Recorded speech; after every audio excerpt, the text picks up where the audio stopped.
Hello students. Last class में हमने बात की थी बायोलॉजी के बहुत ही इंपॉर्टेंट चैप्टर की, जिसमें हम देखते हैं कि एक डीएनए का सेगमेंट दिया होता है जिसमें टेम्पलेट और कोडिंग सीक्वेंस दिया हुआ होता है। तो उससे वो क्वेश्चन पूछते हैं कि हमें टीआरएनए का सीक्वेंस बताओ या फिर एमआरएनए का सीक्वेंस बताओ, या फिर वो एमआरएनए की एक चेन दे देंगे और फिर पूछेंगे कि इसका कोडिंग का सीक्वेंस बताओ, कोडिंग स्ट्रैंड की सीक्वेंस बताओ, या फिर टेम्पलेट स्टैंड है उसका सीक्वेंस बताओ। इस तरीके से क्वेश्चन बनते हैं। और आज हम बात करने जा रहे हैं एक बहुत ही इंपॉर्टेंट चैप्टर की, जो कि क्या है, मॉलिक्यूलर बेसिस ऑफ इनहेरिटेंस, और उसमें एक टॉपिक होता है लैकोपेरान। आज हम लैकोपेरान की बात करेंगे। तो लैकोपेरान की आखिरकार जरूरत क्या पड़ गई, क्यों होता है लैकोपेरान? इसलिए है, हम इसमें जो प्रोसेस चलती रहती हैं, प्रोसेस के बारे में हम जानते हैं, पढ़ते हैं प्रोसेस के बारे में कि मॉडिफिकेशन, जैसे क्वेश्चन बनता है कि ट्रांसक्रिप्शनल मॉडिफिकेशन किस तरीके से हो रहा है, तो ये सारी बातें हम किस में पढ़ते हैं, लाइकोपेरान में पढ़ते हैं। अगर हम यूकैरियोट की बात करते हैं तो मॉडिफिकेशन कई लेवल पर होता है। ट्रांसक्रिप्शन लेवल पर होता है, पोस्ट ट्रांसक्रिप्शन लेवल पर होता है, ट्रांसलेशन लेवल पर होता है, पोस्ट ट्रांसलेशन लेवल पर होता है मॉडिफिकेशन। ये हम किस में बात कर रहे हैं, यूकैरियोट में। लेकिन प्रोकैरियोट में जो प्रोसेस होती है ट्रांसक्रिप्शन और ट्रांसलेशन की, वो काफ़ी शॉर्ट होती है। ट्रांसलेशन और भी ज़्यादा शॉर्ट होती है प्रोकैरियोट में। तो जो ट्रांसक्रिप्शन होता है प्रोकैरियोट में, वो हम बात करते हैं कौन से लेवल पर, ट्रांसक्रिप्शनल लेवल पर। तो क्योंकि वो थोड़ा सा लॉन्ग पीरियड का होता है, इतना ज़्यादा भी नहीं होता, लेकिन एज कंपेरेटिव टू ट्रांसलेशन वो थोड़ा सा लॉन्ग होता है। तो हम जो भी स्टडी करते हैं वो हम ट्रांसक्रिप्शनल लेवल पर ही स्टडी करते हैं, और उसमें ही हम मॉडिफाई कर सकते हैं उसे। तब ये क्वेश्चन बनता है कि प्रोकैरियोट में हम किस लेवल पर जो है जीन के एक्सप्रेशन को मॉडिफाई कर सकते हैं, तो वो होता है ट्रांसक्रिप्शनल लेवल पर।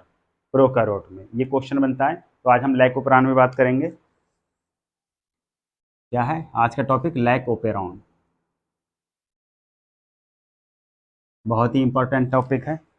तो लाइकोपेरान में क्या होता है, एक डीएनए का स्ट्रैंड होता है। डीएनए के स्ट्रैंड में कुछ जीन प्रेजेंट होते हैं, जैसे कि regulator gene, promoter gene, operator gene, और कुछ स्ट्रक्चरल जीन होते हैं। तो ये सारे जीन किस में प्रेजेंट होते हैं, डीएनए स्ट्रैंड में प्रेजेंट होते हैं। तो मैं एक यहाँ पर क्या बना रहा हूँ, ये डीएनए का स्ट्रैंड, जिसमें यहाँ पर क्या है, ये प्रोमोटर, रेगुलेटर जीन, देन फिर प्रोमोटर, देन ऑपरेटर जीन, उसके बाद आता है क्या, स्ट्रक्चरल जीन। ये पूरा क्या होता है, स्ट्रक्चरल जीन, स्ट्रक्चरल जीन।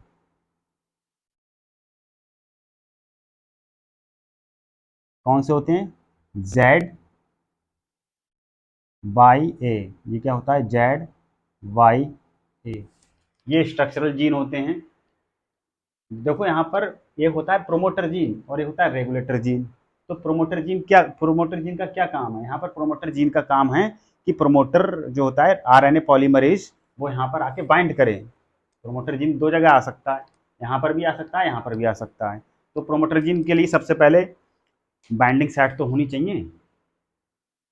किसके लिए, आरएनए पॉलीमरेज के लिए। जो पॉलीमरेज एंजाइम है जो कि इसे पॉलीमराइज करेगा इनके लिए, तो उसके लिए एक साइट भी तो उसे रिकॉग्नाइज करने के लिए होनी तो चाहिए कहीं पर प्रेजेंट, तो वो होती है ये प्रोमोटर जीन। तो यहाँ पर सबसे पहले क्या करता है, आरएनए पॉलीमरेज क्या कर देता है, बाइंड करता है। यहाँ पर आरएनए पॉलीमरेज आ जाता है। तो यहाँ पर एक होता है रेगुलेटर जीन। अब देखो इसके नाम में ही इसका काम है, रेगुलेटर। रेगुलेटर मतलब ये रेगुलेट करेगा किसे, लाइकोपेरान को, कि कब इसे चालू रखना है, कब इसे बंद रखना है। ये किसका काम होता है, रेगुलेटर का। और यहाँ पर एक आई लिखा होगा, अगर हम एनसीईआरटी में बात करें तो यहाँ पर एक रेगुलेटरी जीन की तरफ क्या लिखा होगा, आई। तो वो आई किस चीज़ के लिए स्टैंड करता है, इनिशिएशन, नो, वो किसके लिए स्टैंड करता है, इनिवेटर। I stand for इनिवेटर। यहाँ पर जो आई है वो किस चीज़ के लिए स्टैंड करता है, मैं यहाँ पे लिख देता हूँ, आई स्टैंड फॉर इनिवेटर। ये क्वेश्चन बनता है इसलिए मैं बता रहा हूँ, आई स्टैंड फॉर इनिवेटर। क्योंकि ये इसका रेगुलेटर जीन का क्या काम होता है, रेगुलेटर जीन का काम होता है रिप्रेसर प्रोटीन बनाना। ये क्या करेगा, रिप्रेसर प्रोटीन बनाएगा, रिप्रेसर प्रोटीन बनाएगा। ये रिप्रेसर प्रोटीन क्या करता है, ये रिप्रेसर प्रोटीन किस तरीके का होता है देखने में, इस तरीके का होता है रिप्रेसर प्रोटीन। और यहाँ पर ऑपरेटर जीन जो होता है उसमें इसी तरीके की शेप का, इस तरीके की शेप होती है। तो ये रिप्रेसर प्रोटीन यहाँ जाके क्या कर लेगा, ये बाइंड कर जाएगा।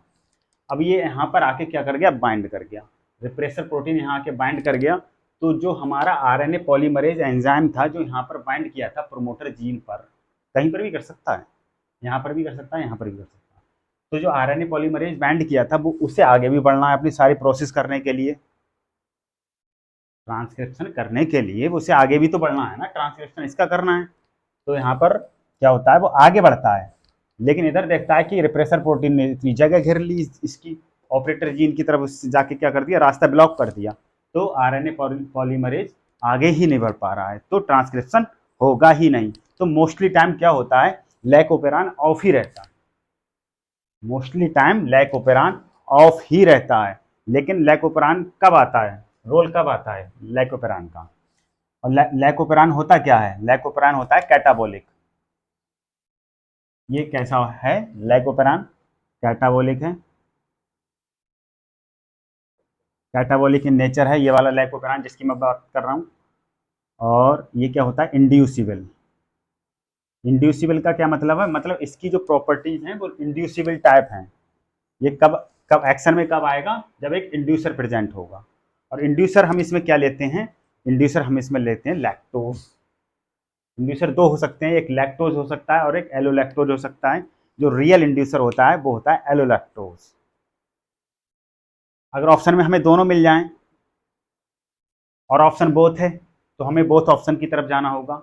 लेकिन अगर पूछें ऑप्शन दोनों हैं, इंड्यूसर के तौर पर हमें दो ऑप्शन मिले, एक एलोलैक्टोज और एक ओनली लैक्टोज, तो हमें आंसर जो प्रेफर करना होगा वो एलोलैक्टोज प्रेफर करना होगा।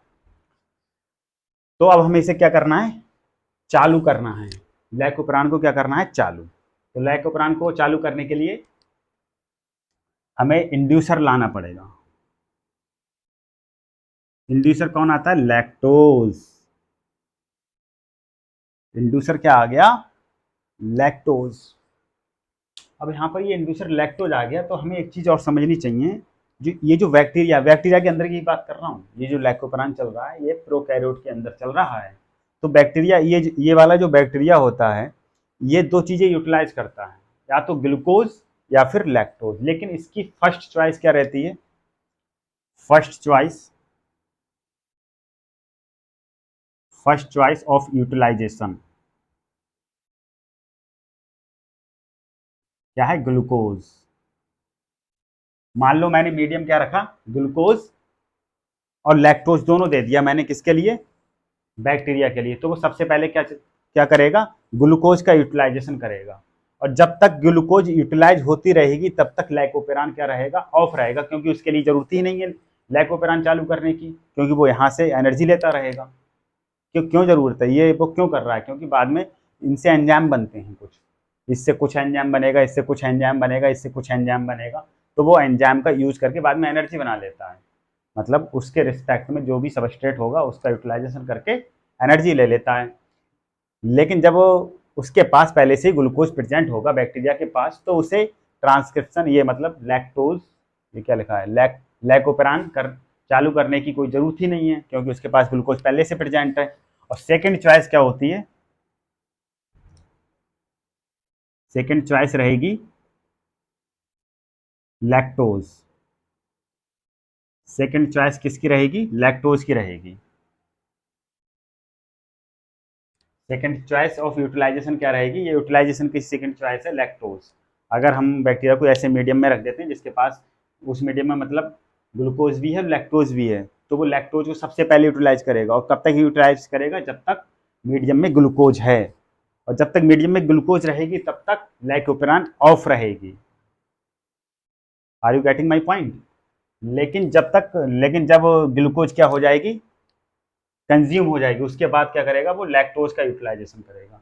लेकिन यहाँ पर एक सोचने वाली बात यह है, लैक्टोज यहाँ पर एज ए सबस्ट्रेट भी वर्क कर रहा है और एज ए इंड्यूसर भी वर्क कर रहा है। ये पॉइंट रखने वाली बात है, याद रखने वाली बात है कि लैकोपेरान के अंदर जो लैक्टोज होता है वो एज ए सबस्ट्रेट भी वर्क करता है, मतलब उसका यूज करके वो एनर्जी भी लेता है और वो इंड्यूसर की भी तरह वर्क करता है। अब देखो यहाँ पर ये इंड्यूसर की तरह वर्क कर रहा है लैक्टोज। अब ये लैक्टोज क्या है, अब देखो लैक्टोज इस तरीके से यहाँ पे क्या कर देगा, ये मैं दूसरी जगह बना रहा हूँ, रिप्रेसर प्रोटीन, ये लैक्टोज आया, ये देखो ये लैक्टोज है, लैक्टोज आके यहाँ पे बाइंड कर गया। अब जैसे ही लैक्टोज रिप्रेसर प्रोटीन से बाइंड किया तो इसका ये स्ट्रक्चर क्या हो गया, चेंज हो गया, इसमें क्या आ गई, डिफॉर्मिटी आ गई। अब ये जैसी स्ट्रक्चर चेंज हुआ तो ये इससे बाइंड नहीं कर पाएगा बच्चों, बहुत ही इंपॉर्टेंट टॉपिक है, इसे समझना बहुत ज़्यादा जरूरी है। ये इससे बाइंड नहीं कर पाएगा और जब बाइंड नहीं कर पाएगा तो फिर ये प्रोमोटर जो जीन था, सॉरी प्रोमोटर जो साइट थी, जैसे प्रोमोटर जीन है तो इसे साइट भी बोल सकते हैं, प्रोमोटर जो साइट थी वहाँ पर क्या था, आरएनए पॉलीमरेज, तो वो आरएनए पॉलीमरेज आगे बढ़ सकता है और अपना इन सारे चीज़ों का क्या करेगा, ट्रांसक्रिप्शन करेगा। तो अभी यहाँ पे हमने क्या देखा कि इंड्यूसर इससे बाइंड कर जाता है और इसका शेप चेंज हो जाता है, शेप चेंज होने के बाद ये यहाँ पर बाइंड नहीं कर पाता है, और ये बाइंड नहीं कर पाएगा तो यहाँ पर क्या होगा, एक हमारा आरएनए पॉलीमरेज जो जो कि प्रोमोटर जीन पर प्रेजेंट होगा, आरएनए पॉलीमरेज आगे बढ़ता जाएगा। अब आरएनए पॉलीमरेज आगे बढ़ता जाएगा, कैसे बढ़ता जाएगा, क्योंकि यहाँ पर कोई अवरोधक ही नहीं है, अवरोधक मतलब कोई रुकावट है ही नहीं, क्योंकि रिप्रेसर रिप्रेसर प्रोटीन यहाँ पर बाइंड ही नहीं है, तो वो आगे बढ़ता जाएगा और फिर इनका क्या हो जाएगा, ट्रांसक्रिप्शन। जब इनका ट्रांसक्रिप्शन होगा तो ट्रांसक्रिप्शन होने के बाद जो है सिस्टोन बनता है, पॉलीसिस्टोनिक चेन बनती है यहाँ पर एमआरएनए की, जैसे कि जेड, ये देखो जेड, जेड का एक सिस्टोन बना, बाई की तरफ आया तो बाई का बन गया, और जब ए की तरफ आया तो ए का एक सिस्टोन बन गया, तो ये क्या बन रहा है, सिस्टोन, ये क्या हो गया, जेड का, ये वाई का और ए का, तो ये क्या बन गया, पॉली सिस्टोन सिस्ट्रॉनिक एमआरएनए, ये बन गया। और यहाँ पर क्या था, आरएनए पॉलीमरेज बाइंड कर गया था, RNA polymerase, RNA polymerase bind किया और ये आगे बढ़ता जाता है। जब ये आगे बढ़ता जाता है तो इसका क्या बन जाता है, पॉलीसिस्टोनिक चेन बन जाती है, ये देखो चेन बन गई है। अब ये आगे चल के इसमें क्या होगा, ट्रांसलेशन होगा, और ट्रांसलेशन होने के बाद इनसे क्या बनेंगे, एंजाइम बनते हैं। जैसे कौन कौन से एंजाइम बनते हैं, जेड से क्या बनता है, beta galactosidase, beta galactosidase, Y से बनता है परमिएज, और ए से बनता है ट्रांस एसिटाइलेज, ट्रांस एसिटाइलेज। तो इनका काम समझ लेते हैं। बीटा गैलेक्टोसाइडेज किस पे वर्क करता है, लैक्टोज, लैक्टोज जो होता है इस पे वर्क करता है। और परमीज का क्या काम होता है, ये परमिबिलिटी इंक्रीज करता है, किसकी, लैक्टोज की, सेल में increase permeability, increase permeability for lactose. Lactose के लिए क्या कर देता है, इसकी परमिबिलिटी इंक्रीज कर देता है। मान लो बैक्टीरिया एक मीडियम में है, किसके मीडियम में, लैक्टोज के, तो वो क्या करेगा, इस परमेज एंजाइम इसकी परमिबिलिटी इंक्रीज कर देगा। तो यहाँ पर हमारे लिए एक सोचने वाली बात ये है, मान लो अब इसमें क्या है, ये ऑफ है, बिल्कुल ही ऑफ है, तो फिर लैक्टोज इसके अंदर जाएगा ही नहीं। जब लैक्टोज अंदर जाएगा ही नहीं तो ये वाली प्रोसेस ही नहीं चलेगी, एज ए इंड्यूसर वर्क ही नहीं करेगा। जब एज ए इंड्यूसर वर्क ही नहीं करेगा तो ये ऑफ ही रहेगा। लेकिन तो हमारे यहाँ पर सोचने वाली बात ये हो रही है, तो फिर ये प्रोसेस चल कैसे रही है। मान लो सबसे पहले हमने डाला तो उस टाइम तो ये है ही नहीं ना, परमिबिलिटी ऑफ है, तो एंटर कैसे किया, ये है सोचने वाली बात। तो बच्चों यहाँ पर सबसे ज़्यादा ये पॉइंट हमें याद रखना होगा कि permease activity always, permease enzyme always present रहता है हमारी हमारी नहीं सॉरी बैक्टीरिया के अंदर।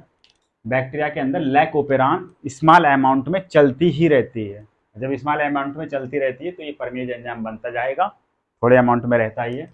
जब ये बनता रहता है और तो फिर ये इसकी परमेबिलिटी इंक्रीज कर देता है, परमेबिलिटी हमेशा रहती है। तो मान लो हमने एक ऐसा मीडियम दिया, कैसा मीडियम,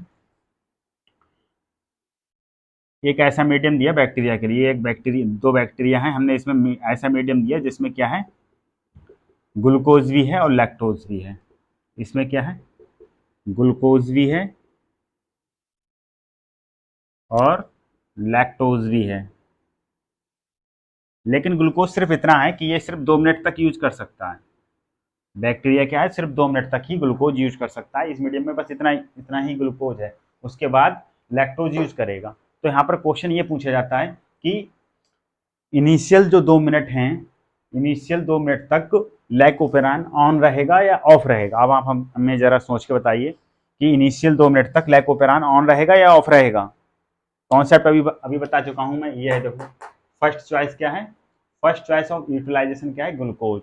और जब तक ग्लूकोज रहेगा, जब तक ग्लूकोज रहेगा तब तक बैक्टीरिया के लिए जरूरत ही नहीं है लैकोपेरान चलाने की। उसे क्यों जरूरत है, क्योंकि वो पहले से ही उसे जरूरत है ही नहीं, क्योंकि वो ग्लूकोज को यूज कर रहा है एज ए एनर्जी सोर्स।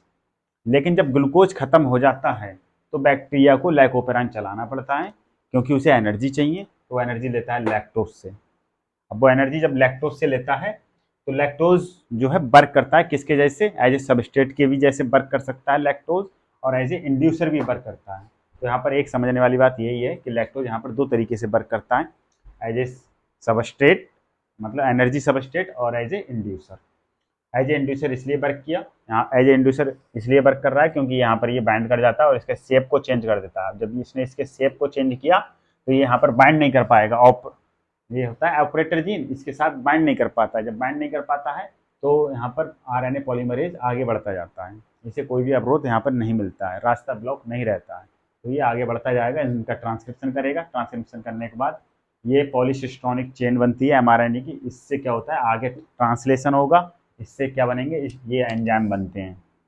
अब ये एंजाइम किसमें यूटिलाइज होते हैं, लैक्टोज का यूटिलाइजेशन में ये एंजाइम क्या करते हैं, हेल्प करते हैं। अब ट्रांसएसिटाइलेज का क्या काम होता है, ट्रांसएसिटाइलेज का काम होता है restore acetyl group, restore acetyl group, acetyl group. ये रिस्टोर करता है एसिटाइल ग्रुप को, और बीटा गैलेक्टोसाइडेज वर्क करता है किस पे, लैक्टोज के ऊपर। अब यहाँ पर क्वेश्चन ये पूछा जाएगा कि इनिशियल 2 मिनट, इनिशियल 2 मिनट में क्या होगा, लैकोपेरान ऑन रहेगा या ऑफ रहेगा। तो इनिशियल 2 मिनट में क्या रहेगा, लैकोपेरान ऑफ रहेगा। क्यों ऑफ रहा, क्योंकि वो पहले से ही, उसे लैकोपेरान चलाने की जरूरत ही नहीं पड़ी, क्योंकि ग्लूकोज प्रेजेंट है। वो ऐसे बिना लैकोपेरान चालू किए ही अपना एनर्जी प्राप्त कर रहा है किससे, ग्लूकोज से। लेकिन जब ग्लूकोज खत्म हो जाएगा 2 मिनट बाद, उसके बाद लैक्टोज आ जाएगा रोल में। जैसे ही लैक्टोज रोल में आएगा तो बैक्टीरिया को समझ में आएगा कि अरे ग्लूकोज रहा नहीं। जब ग्लूकोज नहीं रहा तो वो उसे क्या होगा, लैकोपेरान एक्टिवेट हो जाएगी तुरंत। लैकोपेरान एक्टिवेट हो जाएगी। अब मीडियम में क्या है, ग्लूकोज पहले से, सॉरी लैक्टोज प्रेजेंट है, तो लैक्टोज ऐसे इंड्यूसर वर्क करेगा। अब जब ये इंड्यूसर वर्क करेगा तो सारी प्रोसेस स्टार्ट हो जाएगी। तो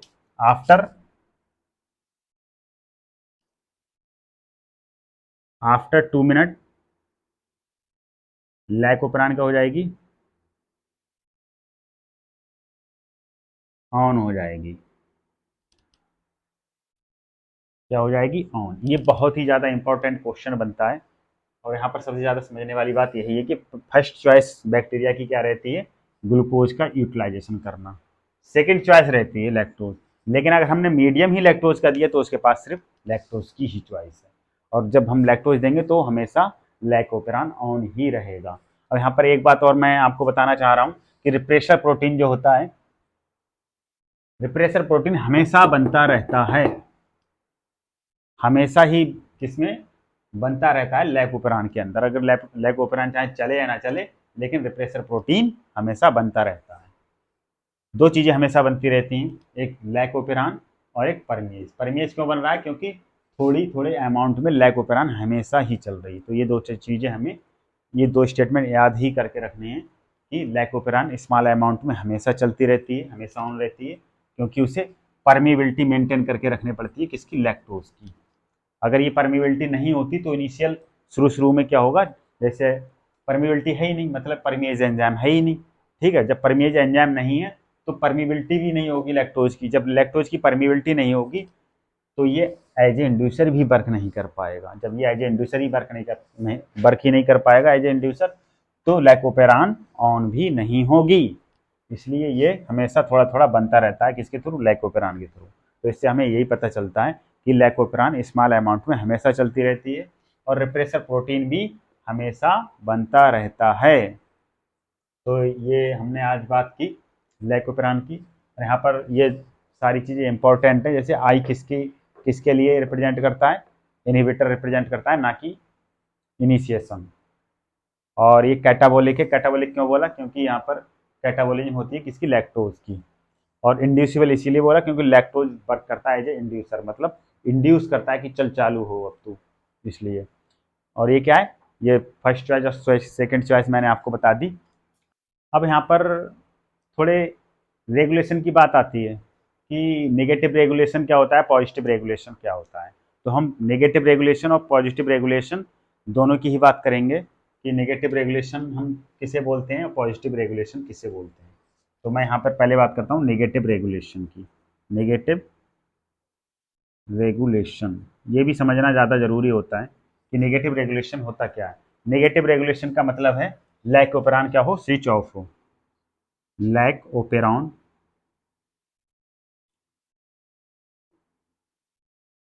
स्विच ऑफ हो। जब लैकोपेरान स्विच ऑफ होता है तब क्या बोलते हैं? उसे नेगेटिव रेगुलेशन बोलते हैं। लैकोपेरान कब स्विच ऑफ होगा? जब इंड्यूसर क्या होगा? एब्सेंट होगा।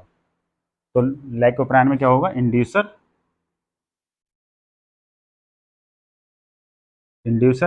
एब्सेंट होगा। तब क्या होगा? हमारा क्या होगा? ये नेगेटिव रेगुलेशन बोलेंगे। अब एक होता है पॉजिटिव रेगुलेशन। पॉजिटिव रेगुलेशन क्या होता है? तो पॉजिटिव रेगुलेशन ये होता है, इसका मेन काम क्या है? ये कैटाबोलिक इन नेचर होता है। तो कैटाबोलिक एक्टिवेटर प्रोटीन जीन होता है इसमें। क्या होता है? Catabolic activator protein gene. जब वो जीन है तो वो कैटाबोलिक एक्टिवेटर प्रोटीन बनाएगा। कैटाबोलिक एक्टिवेटर जीन है, ठीक है। तो कैटाबोलिक एक्टिवेटर जीन जो है वो एक प्रोटीन बनाता है, जो कि क्या होती है? कैटाबोलिक एक्टिविटी इंक्रीज करती है, ठीक है। अब वो किस तरीके से इंक्रीज एक्टिविटी करेगी? वो क्या करेगी? आरएनए पॉलीमरेज और प्रोमोटर जीन। जैसे आरएनए पॉलीमरेज और प्रोमोटर जीन है, तो इन दोनों के रिकॉग्निशन को क्या कर देती है? इंक्रीज कर देती है। मतलब देखो, आरएनए पॉलीमरेज क्या करेगा? इसे रिकॉग्नाइज भी तो करेगा। तो इनकी जो रिकॉग्निशन की जो होती है, मतलब कितनी जल्दी इसे रिकॉग्नाइज करेगा। तो जितनी जल्दी इसे रिकॉग्नाइज करेगा उतनी ही जल्दी ये चलेगी। तो उसे हम क्या बोलते हैं? Positive regulation. तो यहाँ पर हम क्या लिखेंगे? Catabolic activator protein gene produce catabolic protein catabolic activator protein which increase recognition। मेरी स्पेलिंग पे नहीं जाइएगा, मैं जो समझा रहा हूँ उस पे ज़्यादा अच्छे से ध्यान दीजिएगा। क्या कर देता है? रिकॉग्निशन इंक्रीज कर देता है। किस किस के बीच में? Between promoter gene and RNA polymerase.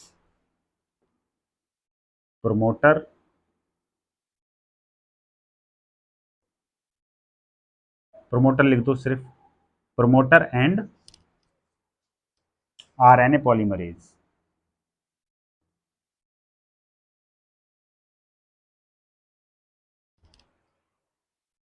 तो इसमें क्या हो जाएगा? जब इन दोनों का रिकॉग्निशन जब इंक्रीज होगा तो ये वैसे ही ज़्यादा बनेगी, ये ज़्यादा तेज़ी से चलेगी। जब ज़्यादा तेज़ी से चलने का मतलब ये है, ये पॉजिटिव रेगुलेशन है। मतलब ये क्या रहेगी? स्विच ऑन रहेगी। पॉजिटिव रेगुलेशन में क्या रहेगी? ये स्विच ऑन। तो ये हमारे दो टर्म होते हैं, पॉजिटिव रेगुलेशन और नेगेटिव रेगुलेशन। इनमें काफ़ी डाउट रहता है, तो ये चीज़ें समझने वाली हैं। आई होप आपको सारी बातें समझ में आ गई होंगी। तो आज के लिए आज की कहानी यहीं पर समाप्त करते हैं, बाकी बातें हम नेक्स्ट क्लास में करेंगे। Thanks for watching video.